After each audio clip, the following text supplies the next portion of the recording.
दोस्तों, जो लोग यूपी पुलिस कांस्टेबल का तैयारी कर रहे हो या फिर जिन लोग का यूपी पुलिस कांस्टेबल का पेपर होने वाला है, तो उनके लिए आज का वीडियो बहुत ही ज़्यादा यूजफुल होने वाला है, क्योंकि आज हम कंप्लीट करने वाले हैं संपूर्ण GK GS. UP police constable के लिए आज हम कंप्लीट करने वाले हैं संपूर्ण जीके जीएस।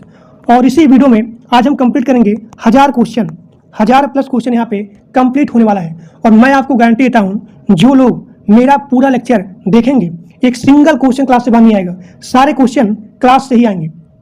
और जो लोग मेरा पूरा लेक्चर देखेंगे, मैं आपको गारंटी देता हूं, आपको यूट्यूब पे किसी का भी लाइव लेक्चर मैराथन देखने की रिक्वायरमेंट नहीं होगी, क्योंकि इस वीडियो में हम यहाँ पे एक्सपेक्टेड क्वेश्चन, फिर यहाँ पे मल्टीपल टाइम रिपीटेड क्वेश्चन, और यहाँ पे यूपी रिलेटेड क्वेश्चन, और यहाँ पे जो भी आपका करंट अफेयर हो गया, इन सभी को पूरा का पूरा यहाँ पे कंप्लीट करने वाले हैं। तो आप सभी ध्यान से वीडियो को मैक्सिमम शेयर करिए और पूरा वीडियो देखिए विदाउट एनी स्किप। देखिए, कम से कम आपको लेक्चर देखना है 1 से 2 बार, या फिर जो लोग एक बार लेक्चर देखेंगे, देखने के बाद आपको पूरा पीपीटी पढ़ना है। पूरा पीपीटी कम से कम 5 बार रीडिंग करना है, मैक्सिमम 5 टाइम। और जिन लोग को नोट्स चाहिए, तो मात्र 99 रुपया में आपको पूरा का पूरा नोट्स मिल जाएगा। नोट्स लेने के लिए आपको इस नंबर पर पेमेंट करना है, और पेमेंट करने के बाद यहाँ पे उस पेमेंट का स्क्रीनशॉट शेयर करना है, और आपको वहीं पे यूपी पुलिस कांस्टेबल का संपूर्ण जीके जीएस का नोट्स मिल जाएगा। देखिए, यहाँ पे आपका टॉपिक वाइज जो भी आपका जीके जीएस है, सब्जेक्ट है, तो आपका यहाँ पे subject wise, index wise, set wise, module wise आपका पूरा का पूरा यहाँ पे कंप्लीट कराया जाएगा इसी सिंगल वीडियो में। देखिए, पहला आपका इंडेक्स है, पहला आपका सेट है, इंडेक्स है या फिर मॉड्यूल है, जिसमें हम कंप्लीट करेंगे भारतीय इतिहास, भारतीय इतिहास, भारतीय संविधान, फिर यहाँ पे भारतीय राजनीति, उसके बाद भूगोल, उसके बाद अर्थव्यवस्था, उसके बाद विज्ञान, विज्ञान में आपका हो गया फिजिक्स, केमिस्ट्री, बायोलॉजी, फिर यहाँ पे समान विज्ञान, और यहाँ पे जो भी आपका करंट अफेयर हो गया, इन सभी को कंप्लीट करने वाले हैं। उसके बाद आपका यहाँ हो गया यूपी रिलेटेड क्वेश्चन, और यहाँ पे जो भी आपका योजनाएं हैं, प्लानिंग है, और जो भी आपका महत्वपूर्ण दिवस है, इन सभी को कंप्लीट करने वाले हैं। अब देखिए, यहाँ पे सबसे पहले आपका स्टार्ट होता है भारतीय इतिहास। अब यहाँ पे सबसे पहला क्वेश्चन है, सिंधु घाटी सभ्यता का सबसे बड़ा नगर कौन सा था? तो वो आपका है मोहनजोदाड़ो, मोहनजोदाड़ो। हड़प्पा सभ्यता किस नदी के किनारे बसी है? तो रावी नदी के किनारे बसी है। वेदों की रचना किस भाषा में हुई है? तो वेदों की रचना हुई है संस्कृत भाषा में। सबसे प्राचीन वेद कौन सा है? तो सबसे प्राचीन वेद है वो है ऋग्वेद। एक बार फिर से बोलता हूँ, सिंधु घाटी सभ्यता का सबसे बड़ा नगर कौन सा है? तो मोहनजोदाड़ो। हड़प्पा सभ्यता किस नदी के किनारे बसी है? तो रावी नदी की। वेदों की रचना किस भाषा में हुई थी? संस्कृत भाषा में। सबसे प्राचीन वेद कौन सा है? तो सबसे प्राचीन वेद है वो है ऋग्वेद। आर्यों का मुख्य व्यवसाय क्या था? तो आर्यों का मुख्य व्यवसाय था वो है पशुपालन। बौद्ध धर्म के संस्थापक कौन थे? तो बौद्ध धर्म के संस्थापक थे गौतम बुद्ध। अब देखिए, गौतम बुद्ध को ज्ञान की प्राप्ति कहाँ हुई थी? तो गौतम बुद्ध को ज्ञान की प्राप्ति हुई थी बोध गया में, बोध गया में। अब यहाँ पे आपका अगला क्वेश्चन है कि जैन धर्म के 24वें तीर्थकार कौन थे? तो उनका नाम है महावीर स्वामी। महावीर स्वामी का जन्म कहाँ हुआ था? तो कुंडग्राम में, यानी कि वैशाली में हुआ था, वैशाली में हुआ था। अगला क्वेश्चन, मौर्य साम्राज्य की स्थापना किसने की थी? तो मौर्य साम्राज्य की स्थापना की थी चंद्रगुप्त मौर्य, चंद्रगुप्त मौर्य। अगला क्वेश्चन, चंद्रगुप्त मौर्य के गुरु कौन थे? तो चंद्रगुप्त मौर्य के गुरु थे जिनका नाम है चाणक्य। अशोक किस वंश से संबंधित था? तो अशोक संबंधित थे मौर्य वंश से, मौर्य वंश से। अब यहाँ पे आपका अगला क्वेश्चन है, कलिंग युद्ध कब हुआ था? तो कलिंग युद्ध हुआ था 261 ईसा पूर्व। अशोक ने किस धर्म को अपनाया था? तो अशोक ने बौद्ध धर्म को अपनाया था। गुप्त वंश का संस्थापक कौन था? तो गुप्त वंश का संस्थापक था श्रीगुप्त। समुद्रगुप्त को किस नाम से जाना जाता है? तो समुद्रगुप्त को भारत का नेपोलियन इस नाम से जाना जाता है। अगला क्वेश्चन, आर्यभट्ट किस काल के थे? तो आर्यभट्ट थे गुप्त काल के, आर्यभट्ट गुप्त काल के थे। नालंदा विश्वविद्यालय की स्थापना किसने की थी? तो कुमार गुप्त ने की थी, कुमार गुप्त ने। चरक किस क्षेत्र से संबंधित था? तो चरक था आयुर्वेद से, आयुर्वेद से।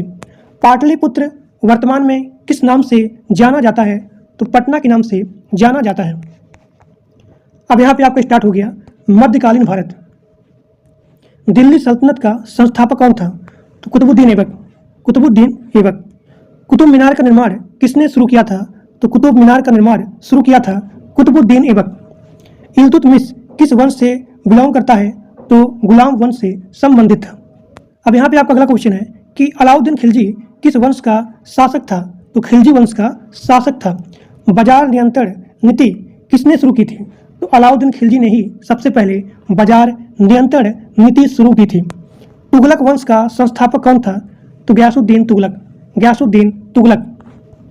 अगला क्वेश्चन, विजयनगर साम्राज्य की स्थापना किसने की थी? तो उसका नाम है हरिहर और यहाँ पे बुक्का। बहुत इंपॉर्टेंट क्वेश्चन है कि विजयनगर साम्राज्य की स्थापना किसने की थी? तो हरिहर और यहाँ पे बुक्का ने। अब यहाँ पे आपका अगला क्वेश्चन है कि बाबर ने भारत में मुगल साम्राज्य की स्थापना कब की थी? तो बाबर ने भारत में मुगल साम्राज्य की स्थापना की थी 1526 ईस्वी में। पानीपत का प्रथम युद्ध किनके बीच हुआ था? तो बाबर के बीच में और यहाँ पे इब्राहिम लोदी के बीच में। अकबर के 9 रत्नों में से एक कौन सा था? उसका नाम है बीरबल।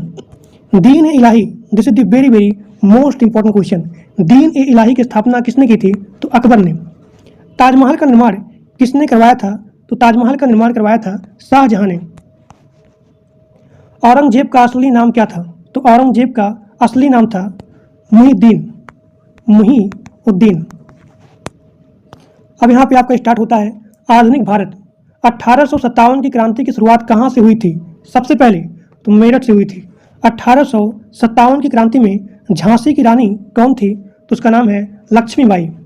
अब यहाँ पे आपका अगला क्वेश्चन है, इंडियन नेशनल कांग्रेस यानी कि INC, भारतीय राष्ट्रीय कांग्रेस की स्थापना कब हुई थी?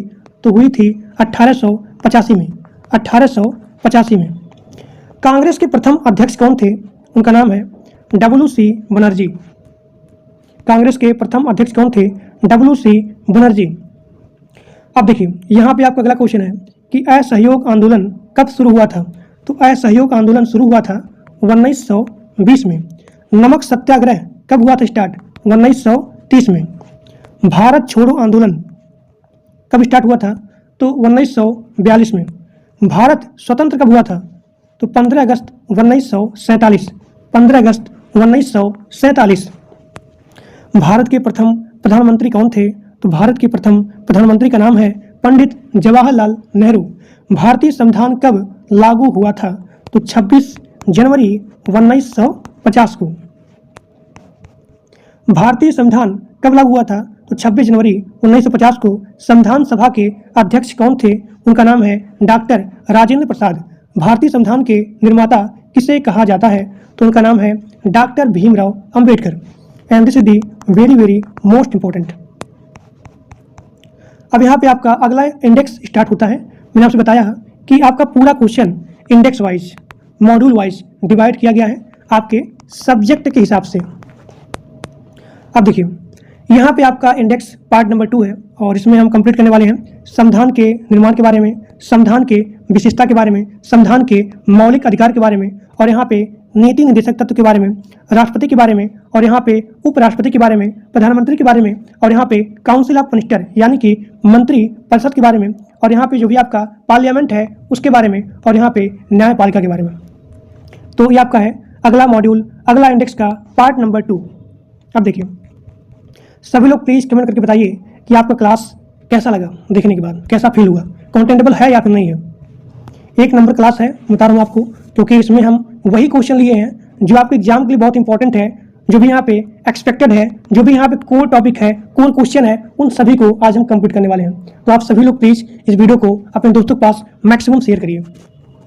देखिए यहाँ पे आपका स्टार्ट होता है संविधान के निर्माण के बारे में कि भारतीय संविधान सभा का गठन कब हुआ था? तो 1946 में। 1946 में। संविधान सभा की पहली बैठक कब हुई थी? तो 9 दिसंबर 1946 को। संविधान सभा की पहली बैठक हुई थी 9 दिसंबर 1946 को। अब यहाँ पे आपका अगला क्वेश्चन है कि संविधान सभा के अस्थायी अध्यक्ष कौन थे? उनका नाम है सच्चिदानंद सिन्हा। अगला क्वेश्चन, संविधान सभा के अस्थायी अध्यक्ष, देखिए अस्थायी अध्यक्ष थे डॉक्टर राजेंद्र प्रसाद। लेकिन अगर वहीं पूछा जाए कि अस्थायी अध्यक्ष कौन थे संविधान सभा के, तो आपका यहाँ पे आंसर हो जाएगा सच्चिदानंद सिन्हा। भारतीय संविधान कब अपनाया गया था? तो 26 नवंबर 1949 को। अगर पूछा जाए कब लागू किया गया था, तो 26 जनवरी 1950 को। अब यहाँ पे आपका अगला क्वेश्चन है कि भारतीय संविधान में कितने अनुच्छेद थे प्रारंभ में? तो आपका यहाँ पे आंसर हो जाएगा 395 यहाँ पे आर्टिकल थे। भारतीय संविधान में प्रारंभ में कितने यहाँ पे शेड्यूल थे, यानी कि अनुसूची कितनी थी? तो 8 थी। भारतीय संविधान के निर्माण में कितना समय लगा था? तो 2 वर्ष 11 महीना और यहाँ पे 18 दिन, यानी कि 2 वर्ष 11 महीना 18 दिन में आपका पूरा संविधान बन करके तैयार हो गया था। अब यहाँ पे आपका अगला क्वेश्चन है कि भारतीय संविधान किस देश से सबसे अधिक प्रभावित है? तो आपका यहाँ पे आंसर हो जाएगा ब्रिटेन से। भारतीय संविधान ब्रिटेन से सबसे अधिक प्रभावित है। अगला क्वेश्चन, अब देखिए अब यहाँ पे कंप्लीट करने वाले हैं संविधान के विशेषताओं से संबंधित क्वेश्चन। भारत का संविधान कैसा है? तो भारत का संविधान लिखित है और यहाँ पे विस्तृत है। एक बार फिर से बोला हूँ, भारत का संविधान कैसा है? लिखित है, यानी कि रिटन है, और यहाँ पे विस्तृत है। भारत किस प्रकार का राज्य है? तो भारत आपका यूनियन स्टेट है, यूनियन स्टेट है, यानी कि संघीय राज्य है। अब यहाँ पे आपका अगला क्वेश्चन है कि भारत में किस प्रकार की शासन प्रणाली है? तो भारत में आपका शासन प्रणाली है वो है पार्लियामेंट्री सिस्टम, यानी कि संसदीय प्रणाली है। भारत एक ऐसा गणराज्य है, यानी कि भारत कैसा गणराज्य है? तो आप लिखेंगे संप्रभुत्व, समाजवादी, धर्मनिरपेक्ष और यहाँ पे लोकतांत्रिक। संप्रभु, समाजवादी, धर्मनिरपेक्ष और यहाँ पे लोकतांत्रिक। अब यहाँ पे आपका अगला क्वेश्चन है संविधान की प्रियम्बल में कितने शब्द हैं? तो यहाँ पे 2 शब्द हैं। पहला आपका समाजवादी और दूसरा आपका यहाँ पे धर्मनिरपेक्ष। इसको यहाँ पे जोड़ा गया था 42 कॉन्स्टिट्यूशन अमेंडमेंट में, यानी कि 42वें संविधान संशोधन में समाजवादी और यहाँ पे धर्मनिरपेक्ष शब्द को जोड़ा गया था। भारतीय संविधान का संरक्षक कौन है? तो आप लिखेंगे सुप्रीम कोर्ट है, यानी कि सर्वोच्च न्यायालय है। अब देखिए फंडामेंटल राइट से क्वेश्चन। तो पहला आपका है कि मौलिक अधिकार किस भाग में है? तो मौलिक अधिकार पार्ट नंबर 3 में है। मौलिक अधिकार कितने हैं? तो मौलिक अधिकार यहाँ पे होते हैं 6। अब देखिए राइट टू इक्वलिटी, यानी कि समानता का अधिकार किस आर्टिकल में है? तो राइट टू इक्वलिटी यानी कि समानता का अधिकार होता है आर्टिकल 14 से लेकर के 18 तक। इसको बोला जाता है समानता का अधिकार, यानी कि नियम के आगे सभी समान हैं। अब देखिए स्वतंत्रता का अधिकार किस अनुच्छेद में है? तो आर्टिकल 19 से लेकर के 22 तक इसे बोलते हैं स्वतंत्रता का अधिकार। शोषण के विरुद्ध अधिकार आते हैं आर्टिकल 23-24। धर्म की स्वतंत्रता का अधिकार कहाँ से कहाँ तक होता है? तो 25 से 28 तक। संविधान का उपचार का अधिकार किस अनुच्छेद में है? तो संविधान का उपचार का अधिकार आता है अंडर आर्टिकल 32। अगला क्वेश्चन, अनुच्छेद 32 को किसने संविधान का आत्मा कहा है? ये क्वेश्चन बहुत इंपॉर्टेंट है and these are the maximum time repeated in your previous exam कि आर्टिकल 32 को किसने संविधान की आत्मा कहा है? तो आप लिखेंगे डॉक्टर भीमराव अंबेडकर आर्टिकल 32 को भारतीय संविधान का आत्मा कहा है। ठीक। अब देखिए अगला क्वेश्चन, डीपीएसपी से यानी कि नीति निदेशक तत्व से क्वेश्चन। नीति निदेशक तत्व की ये आपका पार्ट है, किस पार्ट के अंदर आता है? Directive principle of state of policy, यानी कि नीति निदेशक तत्व किस भाग में है? तो भाग नंबर 4। कहाँ से लिया गया है? नीति निदेशक तत्व किस देश से लिया गया है? तो आयरलैंड से। आयरलैंड से। समान कार्य के लिए समान वेतन, यानी कि समान काम करेंगे तो आपको यहाँ पे समान वेतन मिलेगा बिना किसी भेदभाव के। तो यह जो है किससे संबंधित है? तो नीति निदेशक तत्व से। नीति निदेशक तत्व से। अब यहाँ पे आपका अगला क्वेश्चन है कि पंचायत राज किस अनुच्छेद से संबंधित है? तो आप लिखेंगे आर्टिकल 40। आर्टिकल 40 से संबंधित है पंचायत राज सिस्टम। अब देखिए राष्ट्रपति एवं उपराष्ट्रपति से संबंधित प्रश्न, जैसे कि आपका पहला हो गया कि भारत के राष्ट्रपति का चुनाव कौन करता है? तो निर्वाचक मंडल। एक बार फिर से बोला हूँ कि भारत के जो प्रेसिडेंट हैं, राष्ट्रपति हैं, उनका चुनाव कौन करता है? तो आप लिखेंगे निर्वाचक मंडल। राष्ट्रपति का कार्यकाल यानी कि टेन्योर कितना होता है? तो 5 साल होता है। राष्ट्रपति बनने के लिए आपका मिनिमम एज कितना होना चाहिए? 35 साल होना चाहिए। अब यहाँ पे आपका अगला क्वेश्चन है कि भारत के प्रथम राष्ट्रपति कौन थे? तो डॉक्टर राजेंद्र प्रसाद। उपराष्ट्रपति का चुनाव कौन करता है? तो संसद के दोनों सदन। अब यहाँ देखिए, प्रधानमंत्री एवं मंत्रिपरिषद से क्वेश्चन पहला आपका है कि भारत का वास्तविक कार्यपालिका के प्रमुख कौन होते हैं? तो प्रधानमंत्री होते हैं। यानी कि जो भी आपके यहाँ कार्यपालिका है, इस कार्यपालिका के रियल में, वास्तव में इसका प्रमुख कौन होता है? तो पीएम होते हैं, यानी कि प्रधानमंत्री होते हैं। प्रधानमंत्री की नियुक्ति कौन करता है? तो प्रधानमंत्री की नियुक्ति करता है राष्ट्रपति, यानी कि प्रेसिडेंट। भारत के प्रथम प्रधानमंत्री कौन थे? तो पंडित जवाहरलाल नेहरू।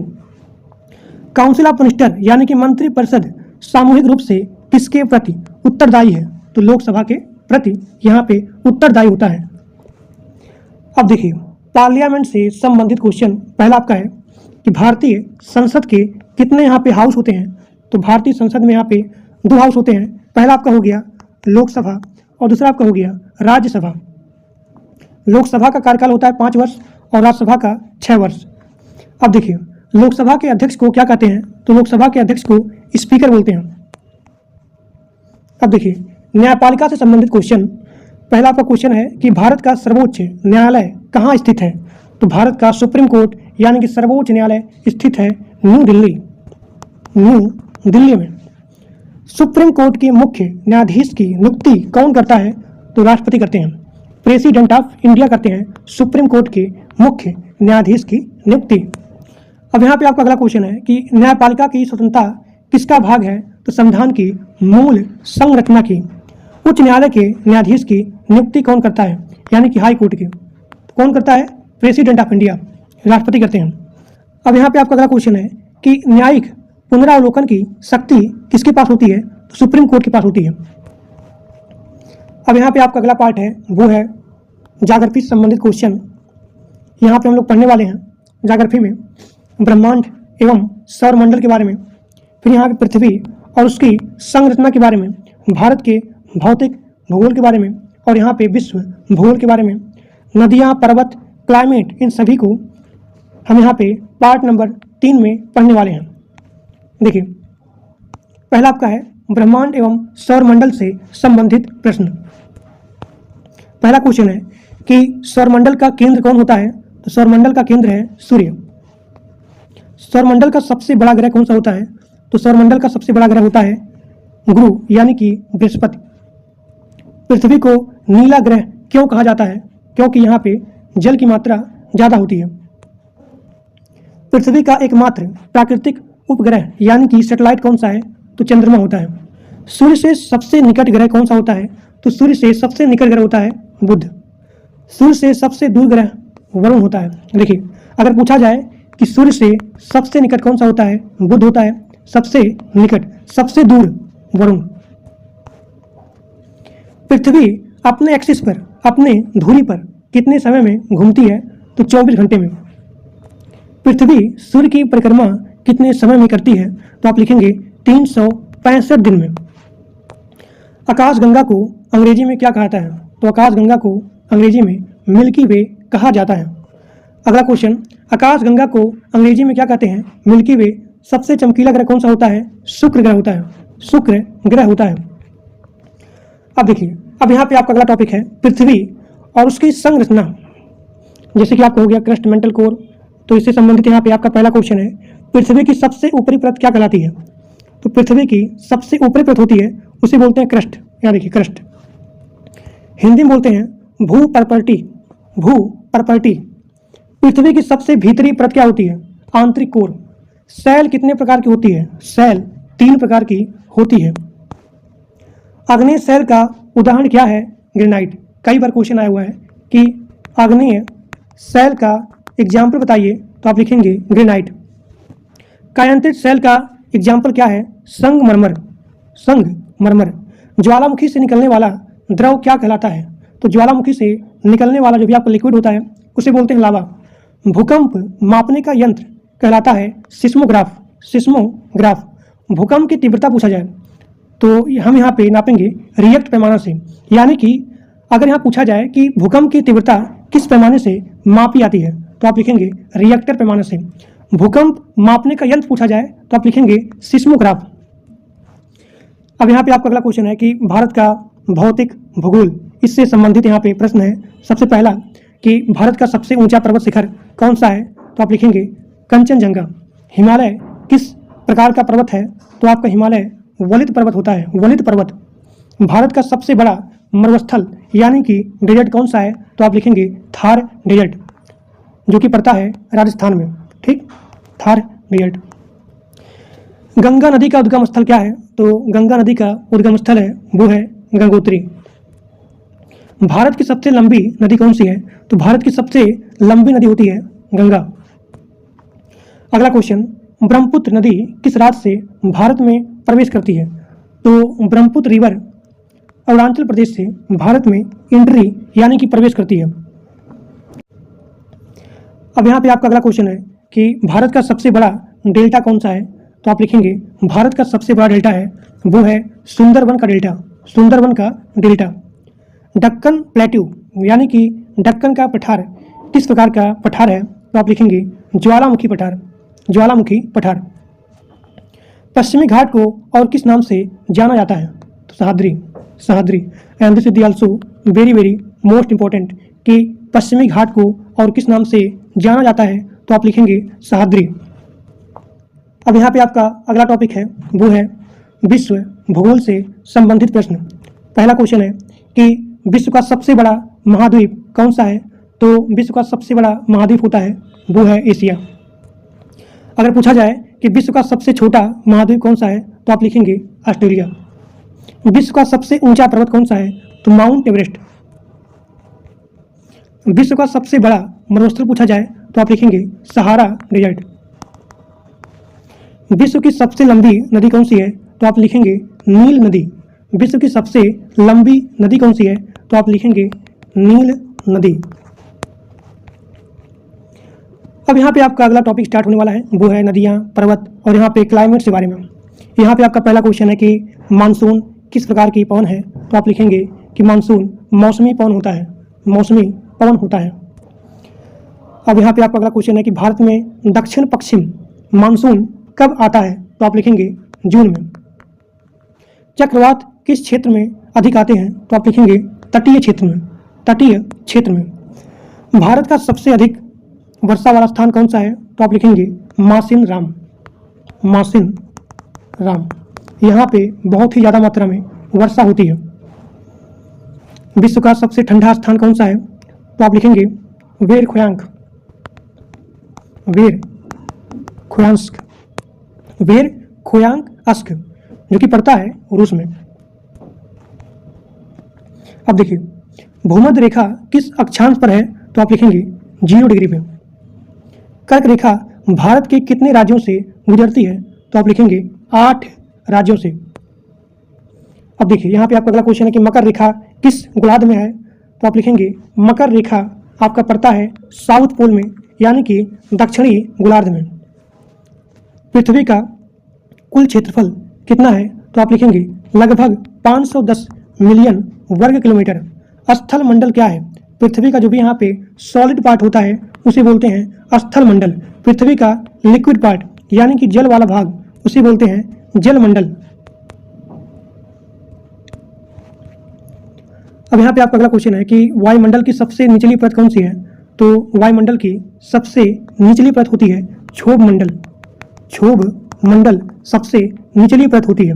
ओजोन परत किस परत में पाई जाती है? बहुत इंपॉर्टेंट है।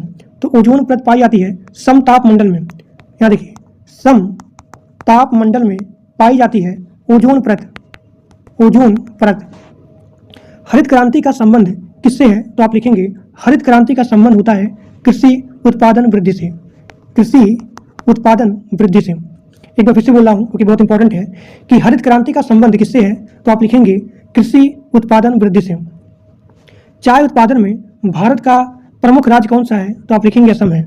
चाय उत्पादन में भारत का प्रमुख राज्य है वो है असम। अब यहाँ पे आपका अगला इंडेक्स है पार्ट नंबर 4 और इसमें हम पढ़ने वाले हैं अर्थव्यवस्था की मूल बातें, राष्ट्रीय आय यानी कि नेशनल इनकम, फिर यहाँ पे बैंकरी यानी कि बैंक सिस्टम पढ़ने वाले हैं, और यहाँ पे जो भी आपका योजना है, विकास है, बजट है, कर है, वित्त आयोग है, इसके बारे में पढ़ने वाले हैं। और आप सभी लोग कमेंट करके बताइए कि क्लास कैसा लग रहा है। अब देखिए, अब यहाँ पे आपका पहला टॉपिक है कि अर्थव्यवस्था की मूल बातें, बेसिक चीज़ें, कि अर्थशास्त्र के जनक किसे कहा जाता है, तो आप लिखेंगे अर्थशास्त्र के जनक एडम स्मिथ है। Adam Smith. भारत की अर्थव्यवस्था कैसी है, तो भारत की यहाँ पे मिक्स इकोनॉमी होती है। मांग और आपूर्ति का सिद्धांत किससे संबंधित है, तो जहाँ पे डिमांड हो, जहाँ पे आपका सप्लाई हो, उसे बोलते हैं मार्केट। मांग और, तो वही क्वेश्चन है। अब यहाँ पे आपका अगला क्वेश्चन है कि इन्फ्लेशन और यहाँ पे डिफ्लेशन, यानी कि मुद्रास्फीति क्या होता है, जहाँ पे वस्तु की जो प्राइस होती है, अगर इसके प्राइस में वृद्धि होती है तो उसे बोलते हैं मुद्रास्फीति। अब यहाँ पे आपका अगला है कि अपस्फीति क्या होता है। अपस्फीति क्या होता है, तो जहाँ पे वस्तु अगर इसके प्राइस में गिरावट होती है तो उसे बोलते हैं अपस्फीति। अब देखिए, जीडीपी क्या होता है, यानी कि ग्रॉस डोमेस्टिक प्रोडक्ट, सकल घरेलू उत्पाद क्या दर्शाता है, तो देश में जो भी यहाँ पे उत्पादित वस्तुएं हैं और यहाँ पे सर्विस हैं, इन सभी का टोटल मूल्य, इसी को दर्शाता है जीडीपी, यानी कि पूरे देश में उत्पादित वस्तु और यहाँ पे सेवा। पर कैपिटा इनकम क्या दर्शाता है, यानी कि प्रति व्यक्ति आय, प्रति व्यक्ति आय, यानी कि पर कैपिटा इनकम, ये दर्शाता है औसत आय, एवरेज इनकम। भारत की मुद्रा क्या है, तो भारत की मुद्रा होती है रुपया। इसका चिन्ह क्या है, सबको पता है। आर्थिक विकास किससे मापा जाता है, आपका जो भी आर्थिक विकास है इसको मानते हैं जीडीपी से, जीडीपी के वृद्धि दर से। अब देखिए, अब यहाँ पे आपका इकोनॉमी में अगला टॉपिक है, वो है राष्ट्रीय आय, यानी कि नेशनल इनकम। अब यहाँ पे आपका पहला क्वेश्चन है कि राष्ट्रीय आय की गणना कितने तरीकों से की जाती है, तो आप लिखेंगे 3 तरीकों से की जाती है, and this is the very very most important. आय विधि किस पर आधारित है, तो आप लिखेंगे आय विधि उत्पादन कारकों की आय से बेस है, यानी कि जो भी आपका आय विधि है, दी आर दी डिपेंडेंट ऑन उत्पादन कारक की आय। व्यय विधि पूछा जाए, देखिए एक बार फिर से बोल रहा हूँ, अगर पूछा जाए कि आय विधि किस पर आधारित है, तो आप लिखेंगे उत्पादन कारकों की आय पे, यानी कि जो भी आपके यहाँ प्रोडक्शन हो रहा है उसके इनकम पे। अगर पूछा जाए व्यय विधि, तो जो भी आपके यहाँ पे टोटल व्यय हो रहा है उस पर संबंधित है। अब यहाँ अगर पूछा जाए कि उत्पादन विधि किस पर आधारित है, तो आप लिखेंगे कुल उत्पादन पे। नीति आयोग का गठन कब हुआ था, 1 जनवरी 2015 को। नीति आयोग ने किस संस्था को, यानी कि जो भी आपका पहला था वो था प्लानिंग कमीशन, यानी कि योजना आयोग, तो योजना आयोग को रिप्लेस करके यहाँ पे आया नीति आयोग। तो वही चीज़ यहाँ पूछा जा रहा है कि नीति आयोग किस संस्था का स्थान लिया था, तो आप लिखेंगे योजना आयोग को। भारत की जनगणना कितने वर्ष में होती है, तो आप लिखेंगे 10 वर्ष। अब देखिए, बैंकिंग सिस्टम से संबंधित क्वेश्चन पहला आपका है, भारत का केंद्रीय बैंक कौन सा है, तो आप लिखेंगे आरबीआई। भारत यानी कि आरबीआई की स्थापना कब हुई थी, तो 1 अप्रैल 1935 को। बहुत इंपॉर्टेंट क्वेश्चन है, एक बार फिर से बोल रहा हूँ कि भारत का केंद्रीय बैंक कौन सा है, सबको पता है आरबीआई है। और यहाँ पे आरबीआई की स्थापना कब हुई थी, तो आप लिखेंगे 1 अप्रैल 1935 को। आरबीआई का मुख्यालय कहाँ पे है, बम्बई में है। नोट जारी करने का अधिकार किसके पास है, आरबीआई के पास है। बैंक राष्ट्रीयकरण कब हुआ था सबसे पहले, तो 1969 में। अब यहाँ पे आपका अगला क्वेश्चन है कि भारत का सबसे बड़ा सार्वजनिक बैंक कौन सा है, तो आप लिखेंगे एसबीआई, यानी कि भारतीय स्टेट बैंक। आईएफएससी कोड का उपयोग किसके लिए होता है, तो बैंक ट्रांजैक्शन के लिए यहाँ पे हम लोग यूज करते हैं आईएफएससी कोड। अब यहाँ पे आपका योजना एवं विकास से संबंधित यहाँ प्रश्न है। पहला क्वेश्चन है कि 5 ईयर प्लानिंग यानी कि 5 वर्षीय योजना का आरंभ कब हुआ था, तो आप लिखेंगे 1951 को। हरित क्रांति किससे संबंधित है, तो कृषि से, एग्रीकल्चर से। श्वेत क्रांति दुग्ध उत्पादन से। ऑपरेशन फ्लड संबंधित है दूध उत्पादन से। मेक इन इंडिया का योजना कब शुरू हुआ था, तो 2014 को। डिजिटल इंडिया अभियान शुरू हुआ था 2015 को। अब देखिए, बजट कर एवं वित्त आयोग से संबंधित प्रश्न। पहला आपका है कि भारत का बजट कौन प्रस्तुत करता है, वित्त मंत्री। बजट कब प्रस्तुत किया जाता है, 1 फरवरी को। प्रत्यक्ष कर यानी कि डायरेक्ट कर का एग्जाम्पल कौन सा है, तो आयकर, इनकम टैक्स। अप्रत्यक्ष कर का एग्जाम्पल है जीएसटी। जीएसटी कब लागू हुआ था, तो 1 जुलाई 2017 को 1 जुलाई 2017 को लागू हुआ था जीएसटी। वित्त आयोग का गठन कौन करता है? यानी कि जो भी आपका यहाँ पे फाइनेंस कमीशन है, इसका गठन कौन करता है? प्रेसिडेंट ऑफ इंडिया, राष्ट्रपति करते हैं। भारत में कितने वित्त आयोग बन चुके हैं? तो आप लिखेंगे 15 वित्त आयोग बन चुके हैं। 15वें वित्त आयोग के अध्यक्ष कौन थे? तो आप लिखेंगे एन के सिंह। मुद्रा योजना किससे संबंधित है? तो आप लिखेंगे लघु उद्योग ऋण से, लघु उद्योग ऋण से संबंधित है। 1 नंबर का आपको क्लास चल रहा है और जो लोग पूरा लेक्चर देखेंगे मैं आपको गारंटी देता हूँ एक सिंगल क्वेश्चन क्लास से बाहर नहीं आएगा। This my guarantee to you. और जो लोग पूरा लेक्चर देखोगे मैं आपको गारंटी देता हूँ कि आपको किसी का भी लाइव लेक्चर मैराथन ये वो देखने की रिक्वायरमेंट नहीं पड़ेगी। अगला क्वेश्चन, प्रधानमंत्री जन धन योजना कब शुरू हुआ था? तो 2014 में। ये एफडीआई का फुल फॉर्म क्या होता है? Foreign direct investment. अगला क्वेश्चन, सेबी का मुख्य कार्य क्या होता है? शेयर बाजार नियंत्रण करना, शेयर बाजार नियंत्रण करना। शेयर बाजार का प्रमुख सूचकांक कौन सा है? सेंसेक्स। राष्ट्रीय स्टॉक एक्सचेंज कब स्थापित हुआ था? तो आप लिखेंगे 1992 को। गरीबी रेखा बिलो पॉवर्टी लाइन किससे संबंधित है? तो मिनिमम जो भी आपका इनकम है यानी कि न्यूनतम आय स्तर से संबंधित है। मनरेगा कब शुरू हुआ था? 2005 में। भारत में सबसे अधिक रोजगार किस क्षेत्र में है? तो आप लिखेंगे कृषि में। अगला क्वेश्चन, सार्वजनिक क्षेत्र के उपक्रम किसके अंतर्गत आते हैं? तो आप लिखेंगे सरकार के अंतर्गत आते हैं। एक बार फिर से बोल रहा हूँ, सार्वजनिक क्षेत्र के उपक्रम किसके अंतर्गत आते हैं? तो आप लिखेंगे गवर्नमेंट के अंतर्गत आते हैं। मुद्रा का अवमूल्यन किससे संबंधित है? तो आप लिखेंगे विदेशी विनिमय से। आर्थिक सर्वेक्षण कौन प्रस्तुत करता है? तो आप लिखेंगे वित्त मंत्रालय। अब यहाँ पे आपका स्टार्ट होने वाला है भौतिक विज्ञान से संबंधित प्रश्न। पहला आपका है कि प्रकाश की गति कितनी होती है? तो आप लिखेंगे 3 × 10⁸ मीटर प्रति सेकंड। तो प्रकाश की गति कितनी होती है? 3 × 10⁸ मीटर प्रति सेकंड। प्रकाश का प्रवर्तन किस नियम पर आधारित है? तो आप लिखेंगे परावर्तन के नियम पर आधारित है। न्यूटन के गति कितने होते हैं? यानी कि न्यूटन के गति के नियम होते हैं 3। बल का इकाई मात्रक कौन है? तो बल का इकाई मात्रक होता है न्यूटन। कार्य का इकाई मात्रक, देखिए अगर पूछा जाए कि बल का इकाई मात्रक तो आप लिखेंगे न्यूटन। कार्य का इकाई मात्रक तो आप लिखेंगे जूल। ठीक। शक्ति का इकाई मात्रक क्या है? तो आप लिखेंगे शक्ति का इकाई मात्रक होता है वॉट। विद्युत धारा का इकाई मात्रक है एम्पियर। अब यहाँ पे आपका अगला है ओम का नियम किससे संबंधित है? तो आप लिखेंगे विद्युत धारा से। ध्वनि किस माध्यम में नहीं चलती है? तो आप लिखेंगे निर्वात में। एक बार फिर से बोला हूँ कि बल का इकाई मात्रक क्या है? तो आप लिखेंगे न्यूटन। कार्य का इकाई मात्रक जूल, शक्ति का इकाई मात्रक वाट, विद्युत धारा का इकाई मात्रक एम्पियर। ओम का नियम संबंधित है विद्युत धारा से। निर्वात किस माध्यम में नहीं चलती है?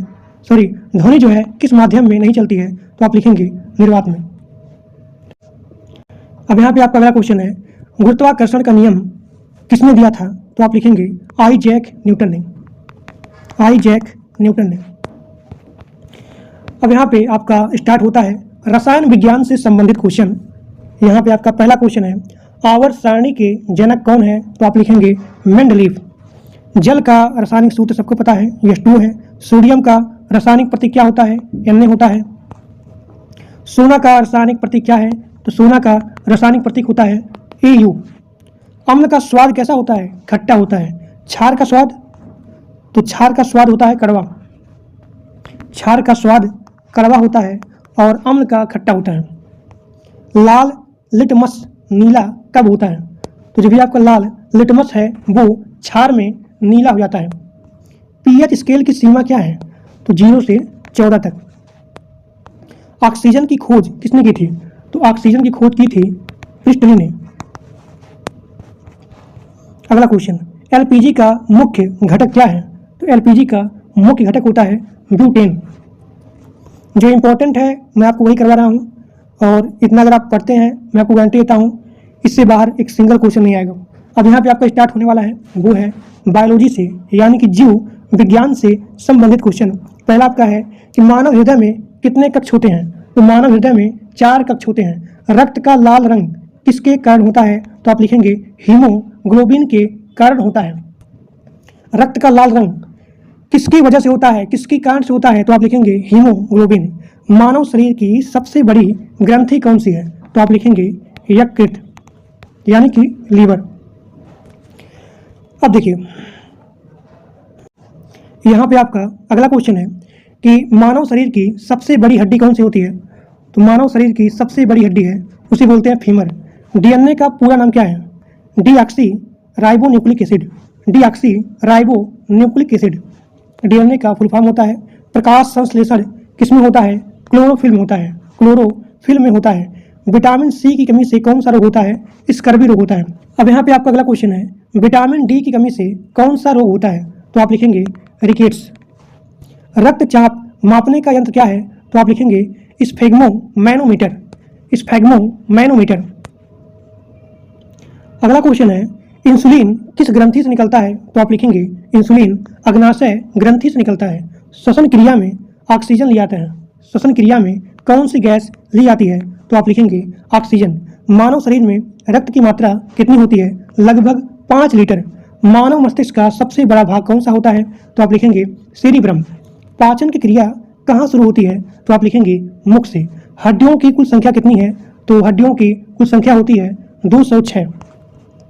पौधों में जल का परिवहन किससे होता है? तो आप लिखेंगे जाइलम से। जाइलम से। रक्त के कितने समूह होते हैं? तो आप लिखेंगे रक्त के 4 समूह होते हैं। यहाँ पे आपका अगला क्वेश्चन है मलेरिया किससे फैलता है? तो आप लिखेंगे मादा एनीफ्लीज मच्छर की वजह से।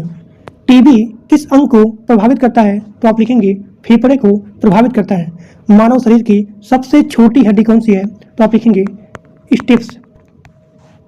किस विटामिन की कमी से रक्तौंधी होता है? तो आप लिखेंगे विटामिन ए की कमी से रक्तौंधी होता है। रक्त का थक्का किसके कारण बनता है? तो आप लिखेंगे प्लेटलेट्स के कारण। शर्करा का पाचन क्रिया किस एंजाइम से होता है? तो आप लिखेंगे एमाइलेज से। पौधों का भोजन कहाँ बनता है? तो आप लिखेंगे पत्तियों में। मानव शरीर का सामान्य तापमान कितना होता है? 98.6 फ़ारेनहाइट। आरबीसी का पूरा नाम क्या होता है? तो आप लिखेंगे आरबीसी का पूरा नाम होता है रेड ब्लड सेल। डब्ल्यूबीसी का पूरा नाम क्या है? White blood cell. इंसान की आंख में छवि कहाँ बनती है? तो आप लिखेंगे रेटिना में। फेफड़ों की संख्या कितनी होती है? तो फेफड़ों की संख्या होती है 2। हृदय की धड़कन प्रति मिनट औसतन कितनी बार धड़कती है? तो आप लिखेंगे 72 बार। कौन सा विटामिन रक्त के थक्के में सहायक होता है? तो आप लिखेंगे विटामिन के की वजह से। जो भी आपका ब्लड है वो यहाँ पे थक्का बन जाता है। एड्स किस वायरस से होता है? तो आप लिखेंगे HIV से एड्स होता है। पोलियो किससे प्रभावित करता है? यानी कि जो भी आपका पोलियो है वो किसको जो है प्रभावित करता है? तो आप लिखेंगे तंत्रिका तंत्र को। शरीर में ऊर्जा का मुख्य स्रोत क्या है? तो आप लिखेंगे शरीर में ऊर्जा का जो आपका मुख्य स्रोत होता है वो होता है कार्बोहाइड्रेट। किडनी का मुख्य कार्य क्या होता है? तो आप लिखेंगे रक्त को शुद्ध करना। मानव शरीर का सबसे कठोर भाग क्या है? तो आप लिखेंगे दांत का एनामेल। त्वचा का रंग किस पर निर्भर करता है? तो आप लिखेंगे मेलानिन। देखिए मेलानिन। अगला क्वेश्चन धूम्रपान से कौन सा रोग होता है? तो आप लिखेंगे फेफड़ों का कैंसर। अगला क्वेश्चन मांसपेशियों में दर्द किस अम्ल से होता है? तो मांसपेशियों में दर्द होता है लैक्टिक एसिड की वजह से। मानव शरीर में सबसे छोटी कोशिका कौन सी होती है? तो आप लिखेंगे शुक्राणु। अब यहाँ पे आपका अगला पार्ट है जिसमें हम पढ़ने वाले हैं यूपी रिलेटेड क्वेश्चन, यानी कि उत्तर प्रदेश से संबंधित प्रश्न। इसमें हम सबसे पहले पढ़ेंगे यूपी का सामान्य परिचय, नदियाँ एवं भूगोल, इतिहास एवं आंदोलन, सांस्कृतिक, यहाँ पे जो भी आपका सांस्कृतिक है, तीर्थ स्थल है, प्रशासन एवं वर्तमान तथ्य के बारे में। यहाँ पे आपका पहला क्वेश्चन है उत्तर प्रदेश की राजधानी क्या है? तो आप लिखेंगे लखनऊ। अब यहाँ पे सबसे इंपॉर्टेंट है जो कि यूपी रिलेटेड जितने सारे एग्जाम हैं सब में पूछा जाता है कि उत्तर प्रदेश का गठन कब हुआ था? तो आप लिखेंगे 24 जनवरी 1950 को। 24 जनवरी 1950 को। उत्तर प्रदेश का पुराना नाम क्या है? तो आप लिखेंगे उत्तर प्रदेश का पुराना नाम है संयुक्त प्रांत। अगला क्वेश्चन उत्तर प्रदेश का राज्य पशु क्या है? तो आप लिखेंगे बारहसिंघा। उत्तर प्रदेश का राज्य पक्षी क्या है? तो आप लिखेंगे सारस। उत्तर प्रदेश का राज्य पक्षी क्या है? तो आप लिखेंगे सारस। उत्तर प्रदेश का राज्य वृक्ष क्या है? तो आप लिखेंगे अशोक। उत्तर प्रदेश का राज्य वृक्ष क्या है? तो आप लिखेंगे अशोक। उत्तर प्रदेश का राज्य पुष्प क्या है? तो आप लिखेंगे पलाश। पलाश। अगला क्वेश्चन, उत्तर प्रदेश का सबसे बड़ा जिला क्षेत्रफल में कौन सा है? तो आप लिखेंगे लखीमपुर खीरी। लखीमपुर खीरी। उत्तर प्रदेश का सबसे अधिक जनसंख्या वाला जिला कौन सा है? तो आप लिखेंगे प्रयागराज। प्रयागराज। उत्तर प्रदेश में कितने मंडल होते हैं? तो उत्तर प्रदेश में 18 मंडल होते हैं। अब पढ़ने वाले हैं नदियां एवं भूगोल। पहला क्वेश्चन है, गंगा नदी उत्तर प्रदेश में कहाँ प्रवेश करती है? तो आप लिखेंगे बिजनौर में। बिजनौर में। यमुना नदी का संगम कहाँ होता है? तो आप लिखेंगे प्रयागराज में। सरयू नदी किस नगर से संबंधित है? तो आप लिखेंगे अयोध्या से। यूपी का मुख्य पठार कौन सा है? बुंदेलखंड पठार। चंबल नदी किस क्षेत्र में बहती है? तो आप लिखेंगे दक्षिणी यूपी में। उत्तर प्रदेश की प्रमुख फसल क्या है? तो आप लिखेंगे गेहूं। गन्ना उत्पादन में उत्तर प्रदेश का स्थान क्या है? तो आप लिखेंगे प्रथम नंबर पर। अब पढ़ने वाले हैं इतिहास एवं आंदोलन। देखिए, 5857 की क्रांति का शुरुआत यूपी के किस शहर से हुआ था? तो आप लिखेंगे मेरठ से, जो कि बहुत इंपॉर्टेंट है। एक बार फिर से बोल रहा हूँ, 1857 की क्रांति की शुरुआत यूपी के किस शहर से हुआ था? तो आप लिखेंगे मेरठ से। झांसी की रानी का संबंध किस जिले से है? झांसी से। काकोरी कांड, काकोरी कांड कब हुआ था? तो आप लिखेंगे 1925 को हुआ था। काकोरी कांड कहाँ हुआ था? तो लखनऊ के पास हुआ था। चंद्रशेखर आजाद का संबंध किस जिले से है? प्रयागराज से है। वाराणसी का प्राचीन नाम क्या है? काशी है। वाराणसी का प्राचीन नाम काशी। अब देखिए, यूपी से संबंधित सांस्कृतिक एवं तीर्थ स्थल। पहला क्वेश्चन, काशी विश्वनाथ मंदिर कहाँ स्थित है? तो आप लिखेंगे वाराणसी में। काशी विश्वनाथ मंदिर कहाँ पे है? वाराणसी में। राम जन्मभूमि कहाँ स्थित है? तो यूपी के अयोध्या में। ताजमहल कहाँ स्थित है? तो आगरा में। मथुरा किसके जन्मस्थान के रूप में प्रसिद्ध है? तो आप लिखेंगे भगवान कृष्ण के। कुंभ मेला किस शहर में आयोजित है? तो आप लिखेंगे प्रयागराज में। उत्तर प्रदेश का प्रसिद्ध नृत्य कौन सा है? तो आप लिखेंगे कथक है। अब देखिए, इससे संबंधित आपका प्रशासन एवं वर्तमान तथ्य, यानी कि यूपी से संबंधित जो भी आपका प्रशासन है, जो भी आपका वर्तमान तथ्य है, उससे संबंधित प्रश्न आपका है। सबसे पहला कि यूपी की विधानसभा, यानी कि यूपी में विधानसभा की कितनी सीट है? तो 403 सीट है। यूपी के विधानसभा में कितने सदस्य हैं? तो 100 सदस्य हैं। उत्तर प्रदेश उच्च न्यायालय कहाँ स्थित है? प्रयागराज में। उत्तर प्रदेश में कितने जिले हैं? तो यूपी में 75 जिले हैं। उत्तर प्रदेश की आधिकारिक भाषा क्या है? आधिकारिक भाषा क्या है? तो आप लिखेंगे हिंदी। अब यहाँ पे आपका अगला क्वेश्चन है कि उत्तर प्रदेश का राज्य दिवस कब मनाया जाता है? तो आप लिखेंगे 24 जनवरी को यूपी का राज्य दिवस मनाया जाता है। अगला क्वेश्चन है कि उत्तर प्रदेश का सबसे बड़ा औद्योगिक शहर कौन सा है? तो आप लिखेंगे कानपुर है। सभी लोग ध्यान से प्लीज वीडियो को लिखिए, कोई लोग भी स्किप करके नहीं देखेंगे क्योंकि बहुत इंपॉर्टेंट है और एक्सपेक्टेड क्वेश्चन है, मल्टीपल टाइम रिपीटेड क्वेश्चन है और जो भी आपका प्रीवियस ईयर है प्लस आपका करंट अफेयर क्वेश्चन है। तो आप सभी लोग ध्यान से बोर मत होइए, ध्यान से पढ़िए और अपने दोस्तों के पास मैक्सिमम शेयर करिए। यूपी का सबसे बड़ा औद्योगिक शहर कौन सा है? कानपुर है। और यूपी में मेट्रो सेवा किन शहरों में है? लखनऊ में है, नोएडा में है, कानपुर। लखनऊ, नोएडा, कानपुर, यहाँ पे मेट्रो सेवा प्रोवाइड किया गया है। यूपी में पुलिस भर्ती किस संस्था के द्वारा किया जाता है? तो आप लिखेंगे यूपी में पुलिस भर्ती यूपी PRPB संस्था के द्वारा किया जाता है। यूपी PRPB का पूरा नाम क्या है? तो आप लिखेंगे उत्तर प्रदेश पुलिस भर्ती एवं प्रोन्नति बोर्ड। उत्तर प्रदेश का राज्य खेल कौन सा है? तो आप लिखेंगे हॉकी है। उत्तर प्रदेश का सबसे बड़ा एयरपोर्ट कौन सा है? तो आप लिखेंगे चौधरी चरण सिंह एयरपोर्ट। एक बार फिर से बोल रहा हूँ क्योंकि बहुत इंपॉर्टेंट है कि उत्तर प्रदेश का सबसे बड़ा एयरपोर्ट कौन सा है? तो आप लिखेंगे चौधरी चरण सिंह एयरपोर्ट। अलीगढ़ किस उद्योग के लिए प्रसिद्ध है? तो आप लिखेंगे ताला उद्योग के लिए। फिरोजाबाद किस उद्योग के लिए प्रसिद्ध है? तो आप लिखेंगे कांच उद्योग के लिए। भदोही किसके लिए संबंधित है? तो भदोही कालीन उद्योग के लिए प्रसिद्ध है। सहारनपुर किसके लिए प्रसिद्ध है? तो आप लिखेंगे लकड़ी नक्काशी के लिए। मुरादाबाद किसके लिए प्रसिद्ध है? तो आप लिखेंगे मुरादाबाद पीतल उद्योग के लिए प्रसिद्ध है। ये सारे क्वेश्चन बहुत ही ज़्यादा इंपॉर्टेंट है और कई बार आपके एग्जाम में आता है कि मुरादाबाद किसके लिए प्रसिद्ध है, या फिर 4 ऑप्शन दिया रहेगा, उसमें पूछेगा कि पीतल उद्योग के लिए कौन सा शहर या फिर कौन सा क्षेत्र प्रसिद्ध है। अब देखिए वाराणसी किस साड़ी के लिए प्रसिद्ध है? तो वाराणसी जो है बनारसी साड़ी के लिए प्रसिद्ध है। अगला क्वेश्चन है कि अयोध्या किस नदी के किनारे स्थित है? तो आप लिखेंगे अयोध्या सरयू नदी के किनारे स्थित है। प्रयागराज किस नदी के संगम के लिए प्रसिद्ध है? तो आप लिखेंगे गंगा, यमुना, सरस्वती। उत्तर प्रदेश में लोकसभा की सीटें कितनी हैं? तो उत्तर प्रदेश में लोकसभा की टोटल सीटें हैं 80।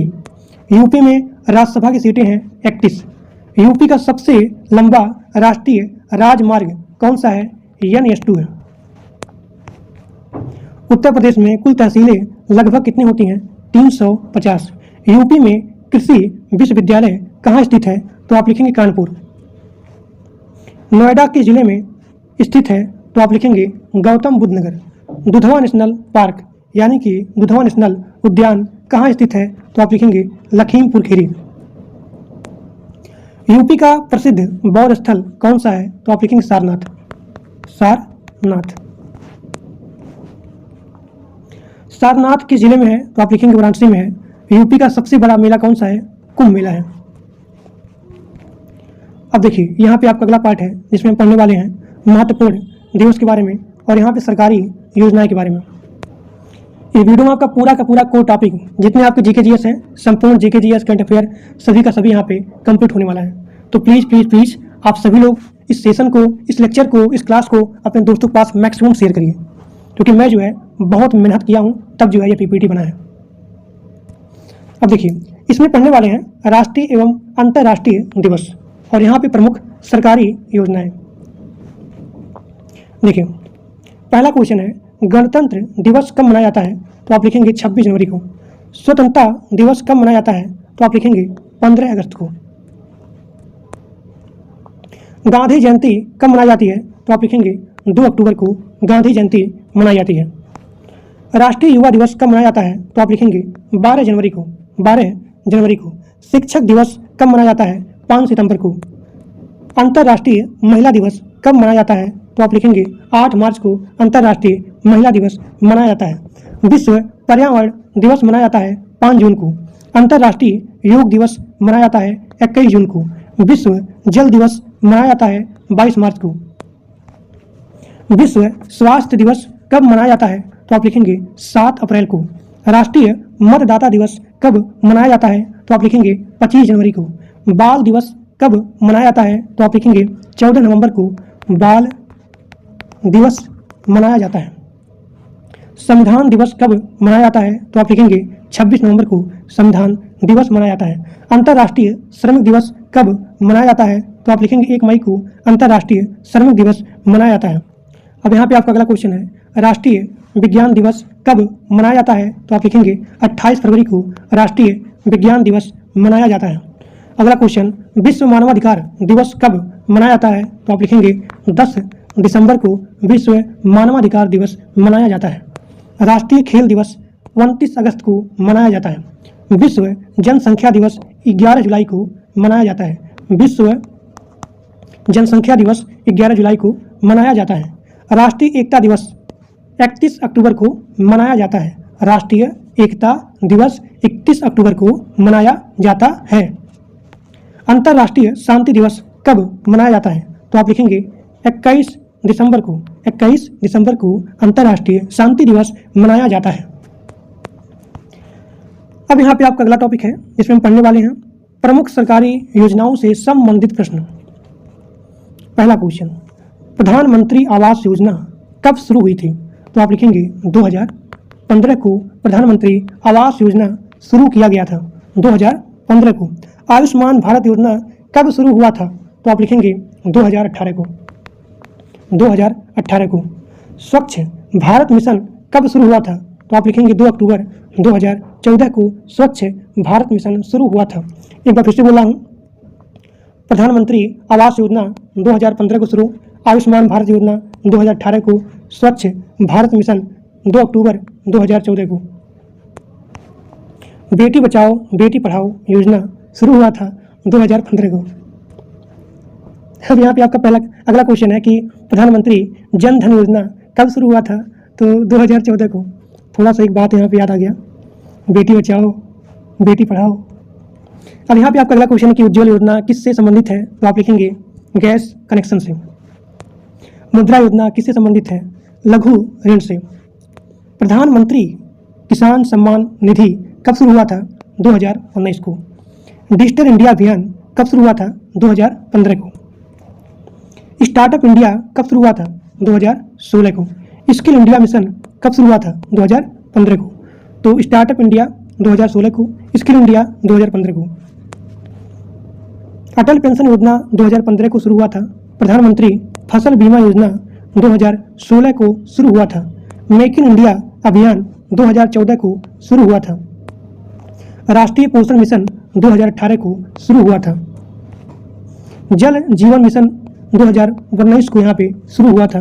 प्रधानमंत्री सुरक्षा बीमा योजना 2015 को शुरू हुआ था। प्रधानमंत्री जीवन ज्योति बीमा योजना 2015 को शुरू हुआ था।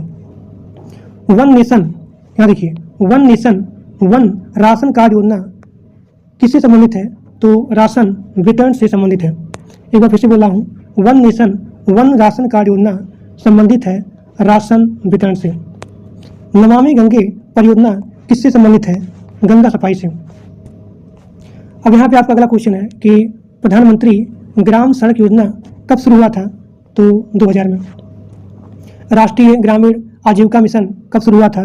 2011 को। अमृत योजना किससे संबंधित है? शहरी विकास से। स्वदेश दर्शन योजना किससे संबंधित है? पर्यटन विकास से। सौभाग्य योजना किससे संबंधित है? तो आप लिखेंगे बिजली कनेक्शन से।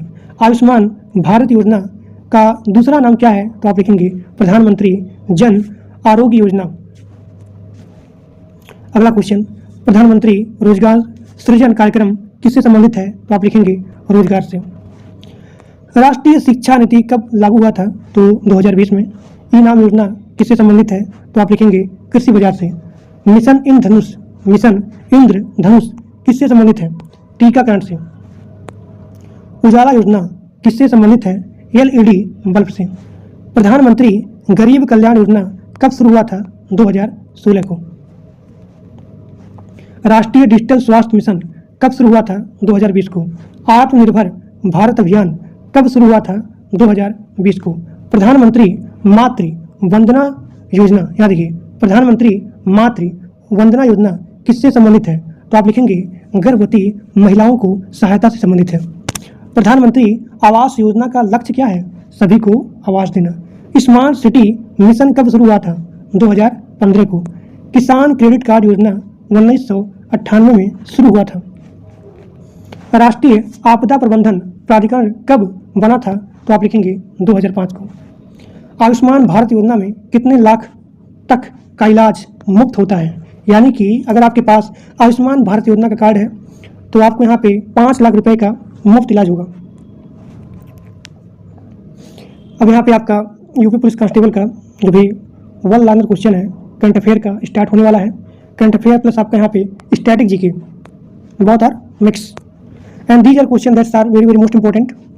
पहला यहाँ पे टॉपिक पढ़ने वाले हैं राष्ट्रीय एवं अंतर्राष्ट्रीय करंट अफेयर, उसके बाद भारत एवं उत्तर प्रदेश से रिलेटेड क्वेश्चन, फिर यहाँ पे महत्वपूर्ण संगठन रिपोर्ट रैंकिंग के बारे में। तो पहला भी यहाँ पे टॉपिक स्टार्ट होता है राष्ट्रीय एवं अंतर्राष्ट्रीय करंट अफेयर। पहला क्वेश्चन है G20 शिखर सम्मेलन 2023 का आयोजन कहाँ हुआ था? नई दिल्ली में हुआ था। अब यहाँ पे आपका अगला क्वेश्चन है G20 2023 की थीम क्या थी? तो G20 2023 की थीम थी वसुधैव कटुबम्कम। कटुबम्कम, ये है ना, कटुबम्कम। चंद्रयान 3 किस देश का मिशन है? तो आप लिखेंगे भारत का मिशन है। चंद्रयान 3 का लैंडर नाम क्या था? तो आप लिखेंगे विक्रम। चंद्रयान 3 का रोवर नाम क्या था? प्रज्ञान था। नया संसद भवन कब उद्घाटित किया गया था? तो आप लिखेंगे 28 मई 2023 को। इस 1000 क्वेश्चन में आपका संपूर्ण जीके जीएस कंप्लीट होने वाला है।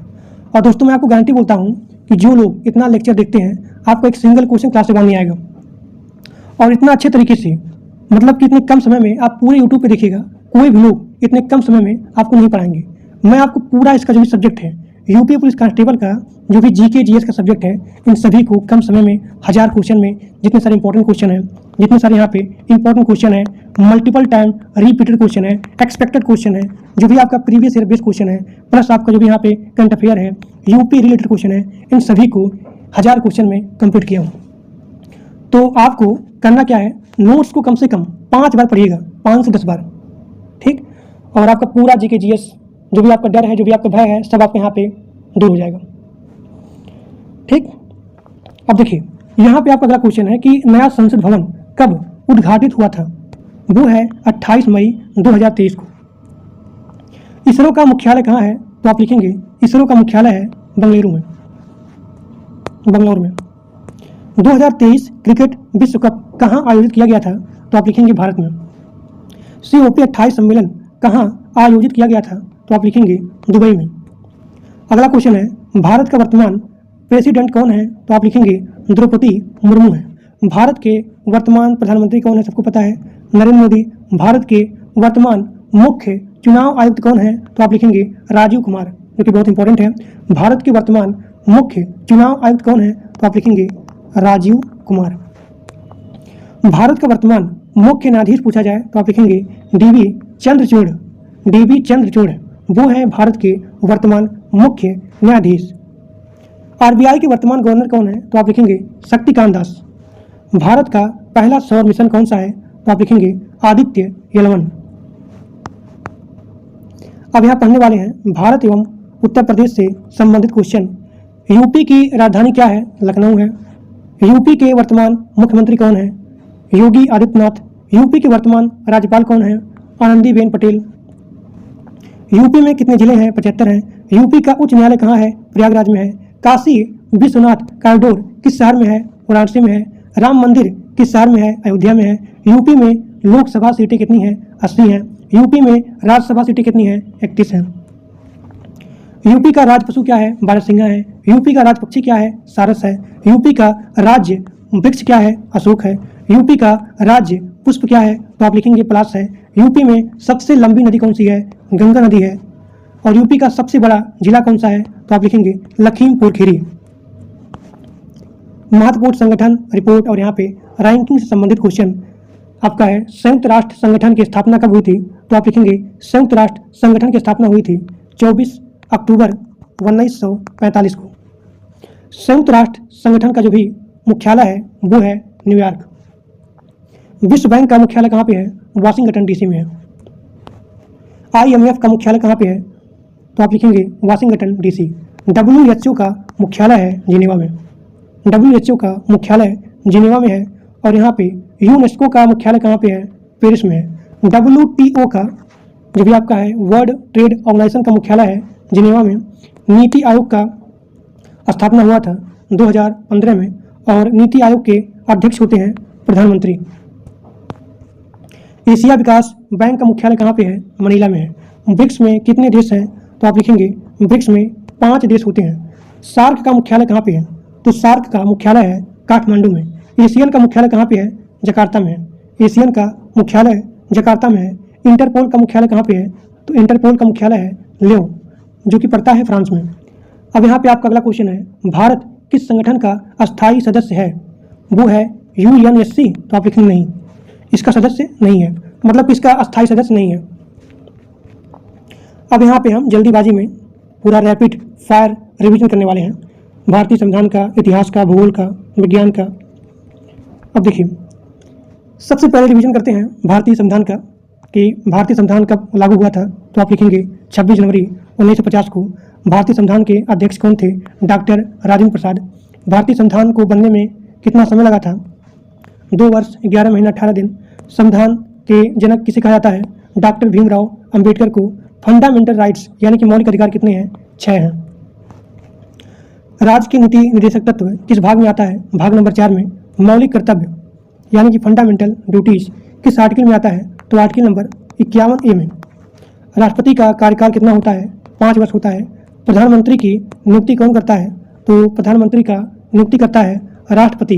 लोकसभा का कार्यकाल 5 वर्ष होता है। अब यहाँ पे रिवाइज करते हैं इतिहास का। प्लासी का युद्ध 1757 में हुआ था। बक्सर का युद्ध 1764 में हुआ था।